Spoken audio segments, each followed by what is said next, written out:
Hello welcome to Samanth media YouTube channel. So ఇప్పుడు మనం ఏంటంటే ఆదిలాబాద్లో ఉన్నాము. మనతో ఉన్నాడు దారుణం మూవీ డైరెక్టర్ గణేష్ దేవకాంబ్లే. ఆయనకి విలన్ క్యారెక్టర్ పోషించింది దాస్ అన్న. ఆయన ఇంపార్టెంట్ రోల్ ఎవరు పోషించారంటే మనకు ముఖ్యంగా చెప్పుకోవాల్సిన సినిమా గురించి రంగ్ అనే క్యారెక్టర్. ఆయన అన్నకి కొడుక చేసింది మన వినోద్ అన్న. ఆయన దీంట్లో సపోర్టింగ్ రోల్ ఎవ్రీథింగ్ చేసింది మనకి ప్రశాంత్ అన్న. ఈ టీం అంతా మన వాళ్ళే. ముఖ్యంగా ఈ సినిమా వచ్చేసి మన ఆదిలాబాద్ సినిమా. దీన్ని ఎందుకు చూడాలి అంటే ఇందులో ప్రతి క్యారెక్టరేషన్ కానీ ప్రజెంటేషన్ కానివ్వండి, వీళ్ళు చేసే ప్రతి ప్రయత్నంలో కూడా ఒక సినిమాటిక్ వర్షన్ కనబడుతుంది. అండ్ వాటితో పాటుగా ప్రతి ఒక్కరి పాత్ర ఇది ఆర్టిఫిషియల్ కాకుండా అందులో ప్రతి ఒక్కరు నిమగ్నమే చేసినారు. ఇది one of the fantastic review నా తరపు నుంచి. అండ్ సామంత్ మీడియా ప్రేక్షకులు ప్రతి ఒక్కరు ఈ సినిమా కంపల్సరీ చూడాలి. ఎందుకంటే ఇది మన ఆదిలాబాద్ సినిమా. ఒక చిన్న పల్లెటూరు నుంచి, ఒక వెనుకబడిన ప్రాంతం నుంచి వచ్చిన మొట్టమొదటి బిగ్గెస్ట్ హిట్ అని చెప్పుకోవచ్చు మనం. ఇంకొకటి ఏంటంటే ఈ సినిమాకి ముఖ్యంగా మెయిన్ పిల్లర్, ప్రతి సినిమాకు ఒక బ్యాక్ బోన్ ఉంటుంది. దీంట్లో బ్యాక్ బోన్ వచ్చేసి మనకి రంగా పాత్ర. చూసిన కొద్దిసేపు కానీ గూస్ బంప్స్ రావడం కంపల్సరీ. ఎందుకంటే ఆ క్లోజ్ షాట్స్ కానివ్వండి, ప్రతి ప్రజెంటేషన్ని మన డైరెక్టర్ కానీ అండ్ డిఓపి ఎవరైతే ఉన్నారో చాలా బాగా చేశారు. మన ఆదిలాబాద్ డైరెక్టర్ గర్వించదగ్గ విషయం ఏంటంటే మొత్తం సపోర్ట్ అంతా చేసి ఆదిలాబాద్ నుంచి ఒక సినిమాను మాత్రం ప్రపంచం తీసుకొచ్చారు. అండ్ ఇంకెవరైనా చూడకపోతే ప్రతి ఒక్కరు రండి, సినిమాని చూడండి. ఇంకా మన దగ్గర అవైలబిలిటీ ఉంది. అండ్ ఇంకోటి ఏంటంటే తప్పకుండా ప్రతి ఒక్కరు ప్రోత్సహించాలి. కొత్త ఆర్టిస్ట్ లెవెల్ వచ్చినా ప్రతి ఒక్కరు ప్రోత్సహిస్తే ఇలాంటి సినిమాలు ఇంకా ఆదిలాబాద్ నుంచి ఎన్నో వస్తూ ఉంటాయి. సో అందుకోసమని మొదటి ప్రయత్నమైన సఫలీకృతమైంది అండ్ సక్సెస్ అయింది. అందరు టీం అందరికీ కంగ్రాచులేషన్స్. అండ్ ఇంకోటి ఏంటంటే ప్రతి ఒక్కళ్ళు మన ఈ దారుణం సినిమాని, టైటిల్ ఎట్లా ఉందో దారుణం అని, సినిమా కూడా అట్లనే దారుణంగానే ఉంది. ఈ సినిమాని చూడడం వల్ల మీకు ఒక గుడ్ ఎక్స్పీరియన్స్ కలుగుతుంది. అండ్ మీకు తెలియని ఇంకా నేను అదే ఎక్స్పీరియన్స్లో ఉన్నాను. తప్పకుండా మీరు ఆ ఎమోషన్ని దాటి బయట రాలేరు. తప్పకుండా ఆ సినిమాలోనే ఉంటారు. రివ్యూ కనుక్కుందాం మన డైరెక్టర్ గారు ఎట్లా ఆనందంగా ఫీల్ అవుతున్నారని. ఓకే డైరెక్టర్ గారు, ఎట్లా ఫీల్ అవుతున్నారు సినిమా గురించి? చాలా హ్యాపీ. అందరూ చూస్తుండ్రు, రివ్యూ కూడా బాగా మంచి ఇస్తుండ్రు. నేను సక్సెస్ అయిపోయినా అనిపిస్తుంది. ఎందుకంటే నేను ఫస్ట్ డిసైడ్ అయిపోయినా 1.5 year బ్యాకే ఈ సినిమాని నేను లేపుతా, ఈ సినిమా హిట్ అవుతుంది. నేను ఫస్ట్ డిసైడ్ అయిపోయినా. ఈ సినిమా హిట్ అయింది మన ఆడియన్స్ వల్ల, మన ఆదిలాబాద్ వల్ల. ఇంకా ఆదిలాబాద్లో ఎవరైతే చూడలే వచ్చి చూడండి. ఎందుకంటే మన ఆదిలాబాద్ మూవీ మనం హిట్ చేయకుండా ఇంకా ఎవరు హిట్ చేస్తారు. సో తొందరగా వచ్చి చూసేయండి. ఇప్పుడు మన విలన్ అన్న దాస్ అన్న సినిమా ఫస్ట్ ఆఫ్ ఆల్ అందరికీ థ్యాంక్స్ అండి. ఆదిలాబాద్ ప్రేక్షకులకు మీ వల్లనే మేము ఈ సినిమా ఆడించినాం. మీ ఆదరణతోటి మేము ఇంకా మరిన్ని సినిమాలు చేస్తాం. నేను ఎక్స్పెక్టేషన్ చేయలే, ఎందుకంటే మనం ఒక చిన్న ప్రయత్నం చేసినాం మాత్రమే. ఇది ఇంత ఆడియన్స్కి ఇంత రీచ్ అవుతుందని నేను అస్సలు ఊహించలేదు. ఇప్పుడు ఈ విజయానికి కారణం ఆడియన్సే. ఇంకా ఆడియన్స్ మాకు ఇంకా చాలామంది వస్తూ ఉంటే మాకు చాలా సంతోషం. ఒక సంవత్సరంన్నర కష్టపడ్డాం.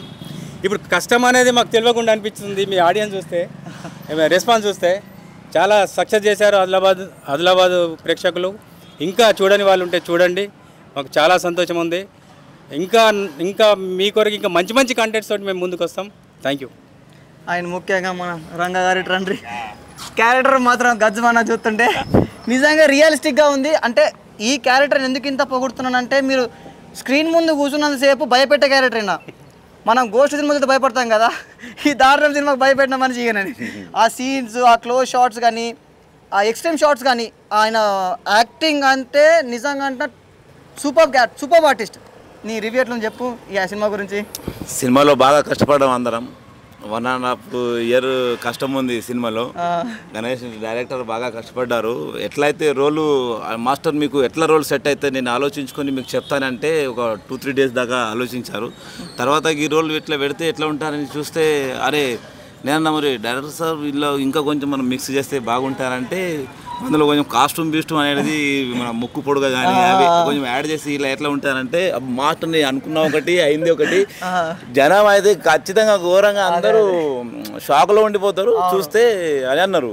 అయితే ఇప్పుడు సినిమా చూస్తున్నాం. అయితే ఎట్లా ఉన్నాయంటే సినిమా ఒక లెవెల్లో నడుస్తున్నది. సినిమా చూస్తే అందరు ఏమంటారు అంటే, అరే చూస్తున్నా అయితే లవ్ స్టోరీ ఒక సైడ్ ఉంది. ఇంకేమంటే ఫస్ట్ అందరు ఏమన్నారంటే సినిమా ఒకేలా ఉంది. ప్రతి సినిమాలో ఏమన్నారంటే ఫస్ట్ లవ్ స్టోరీ చూపెట్టి మరో యాక్షన్ చూపిస్తారని అంటున్నారు. కానీ మస్తు మంది నాకు అన్నారు ఫస్ట్ మీది పార్ట్ ఎట్లా అయితే స్టార్టింగ్ ఫస్ట్ ఎట్లా పోతారంటే మొత్తం యాక్షన్తోనే చూపెడుతున్నారు కదా. మళ్ళా తర్వాత మధ్యలో లవ్ స్టోరీ చూపెట్టించి లాస్ట్కి ఇంకా యాక్షన్ చూపెడుతున్నారు అంటే నిజంగా ఐడియా ఖతర్నాక్ ఉన్నది, సూపర్ కంటెంట్ ఉండే అని అంటున్నారు అందరూ. చూసి మాత్రం సినిమా బ్లాక్ బస్టర్ అంటున్నారు. అంతే బ్లాక్ బస్టర్. నేను చెప్తున్నాను, ఇంకా అందరూ నా తరపు నుంచి రివ్యూ. ఇంకా అన్న ఇటు రండి. చెప్పండి. కొడుకు పాత్ర పోషించిండ్రు, ఎట్లా అనిపిస్తుంది సినిమా? మంచిగా అనిపిస్తున్నది సార్. అందరికీ నేను ప్రజలందరికీ నేను చెప్తున్నా, ఎందుకంటే మాకు అవకాశం దొరకాలి. ఒక 8 రోజులు 10 రోజులు ఆడిపియాలా మేము. మస్తు నైట్ షూటింగ్ చేస్తుండే. మా గణేష్ దేవకాంబ్లే డైరెక్టర్, మా రంగా స్టోరీ రాసిండు. రంగాలే సూపర్. మా దాసన్న డైలాగ్ కూడా సూపర్. అంతా మొత్తం నైట్ అంతా మొత్తం 1 సంవత్సరం కష్టపడ్డాం. ఆ కష్టపడ్డది ఫలితం ఇప్పుడు మాకు దొరకాలా. ఎందుకంటే ఆడియన్స్ ఎక్కువ వస్తున్నారు. 2 రోజులే మాకు ఇచ్చిండ్రు పర్మిషన్. కానీ నేను నా తరపున, మా టీం తరపున ఒక్కసారి థియేటర్కి వస్తే మీరే బయట వచ్చి చెప్తారు ఈ సినిమా మంచిదని. మనకు కూడా అవకాశం దొరకాలా, ఇంకా మనకు థియేటర్ ఇంకా పెంచాలా, ఈ సినిమా ఆడాలా మనది. ధన్యవాదాలు. డిస్ట్రిబ్యూటర్ లేకపోయినా కూడా మన దగ్గర ఓన్గా వీళ్ళు డిస్ట్రిబ్యూషన్ చేసి సొంతంగా ఒక థియేటర్ని నిర్మించి ఇక్కడ ఆదిలాబాద్లోనే, అది కూడా పర్మిషన్ తీసుకొని విత్ ఆల్ రైట్స్తో లీగాలిటీగా మనకు సినిమా మేము ముందుకు పట్టుకొచ్చిండ్రు. దీనిలోనే కనబడుతుంది వీళ్ళ టాలెంట్ అంటే ఏంటి, వీళ్ళ సత్తా ఏంది, వీళ్ళకు ఉన్నటువంటి కాన్ఫిడెన్స్ ఏంది సినిమా పైన. సో అందుకోసమని ఎవరైనా డిస్ట్రిబ్యూటర్స్ ముందుకు వచ్చి ఈ సినిమాని కొంటే ఇలాంటి సినిమాలు ప్రపంచానికి చాలా అవసరం. ఎందుకంటే చూసే ప్రతి ఒక్కళ్ళకి ఇంకా చేయాలనే క్యూరియాసిటీ వస్తుంది. ప్రతి ఒక్కళ్ళు ఈ సినిమాని సపోర్ట్ చేస్తారని మనస్ఫూర్తిగా కోరుకుంటూ థ్యాంక్ యూ వెరీ మచ్.